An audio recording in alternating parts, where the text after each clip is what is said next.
Buenos días a todos, soy Javier Peñapoza, vuestro profesor del ámbito científico y tecnológico de grado en ESO de nivel 1 y vengo a presentaros lo que sería la tercera clase virtual de esta tercera evaluación del curso académico 2014-2015 o lo que equivale a la 15ª clase virtual de este curso académico 2014-2015, donde vamos a ver la tercera parte del tema 1 de la asignatura de tecnología, las máquinas simples y mecanismos de transmisión y movimientos, la primera parte del tema 3 de la asignatura del bloque temático 5 de la asignatura de matemáticas, donde vamos a ver las funciones y su estudio gráfico, y la última parte del tema 1 del tema de ciencias naturales del bloque temático 5, que son las funciones de los seres vivos. Como viene siendo habitual en este tipo de clases virtuales, vamos a empezar por la asignatura de tecnología, donde en este caso, en esta clase virtual, vamos a ver las aplicaciones de las máquinas simples y el mecanismo de un proyecto. Para ello se lleva a cabo en varias fases. Se dibuja en primer lugar un boceto del proyecto. En segundo lugar se lleva a cabo un esquema eléctrico del circuito. Luego, en tercer lugar, se realiza un dibujo del sistema de transmisión. A continuación se lleva a cabo un listado de las herramientas y máquinas que se van a utilizar. Seguidamente se realiza una lista de los materiales necesarios. En penúltimo lugar se realiza un listado de las operaciones que se lleva a cabo en tres fases. En primer lugar se realiza la construcción del circuito de encendido y apagado. En segundo lugar, la segunda fase sería la construcción del circuito de giro. Y por último, la tercera sería la construcción del mecanismo de transmisión. Y en último lugar, se lleva a cabo la elaboración del presupuesto. Bueno, pues esto es simplemente para que tengáis en cuenta un detallito de este tema 3, de este tema 1, y la semana que viene acabaríamos con este tema de la asignatura de tecnología. Pasamos con la asignatura de matemáticas, donde vamos a ver la primera parte del tema 3 del bloque temático 4, donde se ven las funciones. El estudio gráfico de la función. En este caso vamos a ver lo que significa el crecimiento de una función, que se clasifican dos tipos. Una sería la función creciente, que es aquella que al aumentar la variable independiente aumenta la variable dependiente. Recordad que la variable independiente de las funciones es la x por norma general y la variable dependiente es la y. Por el contrario, una función será decreciente si al aumentar la variable independiente, la variable dependiente disminuye. También se lleva a cabo el estudio de máximos y mínimos.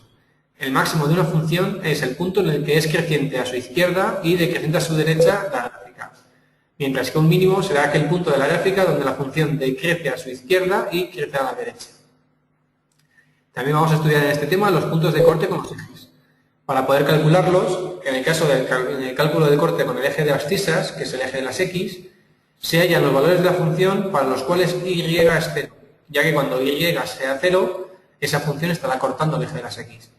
Por el otro lado, si queremos calcular el punto de corte con el eje de las ordenadas, o el eje y, lo que se hace es calcular la función para x igual a 0, ya que en ese punto, en el x igual a 0, la gráfica estará cortando el eje y, o el eje de ordenadas.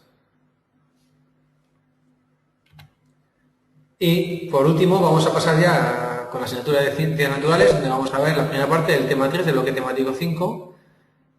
No, perdón, la tercera parte del tema 1 del bloque temático 5, donde seguimos viendo las funciones de los seres vivos. En esta clase virtual vamos a ver la función de reproducción. Simplemente comentar que a partir de esta función los seres vivos permanecen en el tiempo, son capaces de perpetuarse y todos los seres vivos se reproducen, para lo que usan tres formas diferentes según las propiedades del ser vivo. De esta forma podemos tener diferentes tipos de reproducción. La primera de ellas es la reproducción asexual, que es aquella en la que no intervienen dos seres de la formación de un nuevo individuo.